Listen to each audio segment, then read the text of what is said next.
just discuss about reasons for establishing SMSFs, Neil, in particular, control of funds and some other dealings with death benefits and some exempt current pensions as being valid reasons for establishing SMSFs. What are your initial thoughts on that? Look, there's been a lot of concentration on control of investments as one of the major reasons to start an SMSF.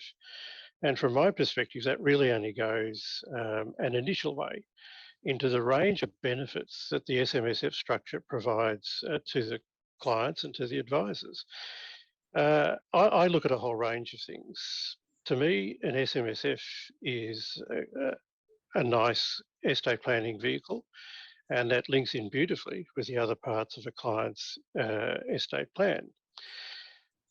The control of death benefits from an SMSF is able to be far more finely tuned than from a retail or industry fund. We can have tiered non-lapsing nominations depending upon the deed.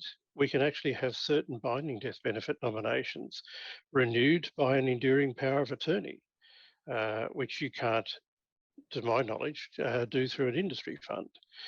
The tiering of nominations is particularly helpful because in the first instance, if something fails, we've got a fallback position.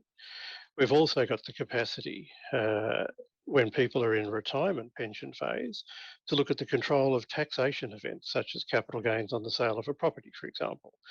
And we can capture that under the exempt current pension income rules very, very advantageously with a bit of forward planning. Again, you can't do this with an industry or retail fund. The other interesting thing from my perspective too is the control of the franking credits in retirement phase. We get a full refund of the franking credits if they're unused against any tax liability. This doesn't happen, in particular in an industry fund, because I'd also say, funds... Neil, also in the accumulation phase, I think that's another area that we probably forget is the control of the franking credits to offset maybe contributions tax and so on. So true, absolutely right. Because of this control of franking credits at the fund level, pension clients in an industry fund are effectively subsidising accumulation phase clients, whereas in an SMSF, we have control over the payment of the refund. So to me, looking at the control issues with respect to investments, that's the first step. I think there are a whole series of strategies and benefits in looking further into the structure as a very flexible estate planning issue.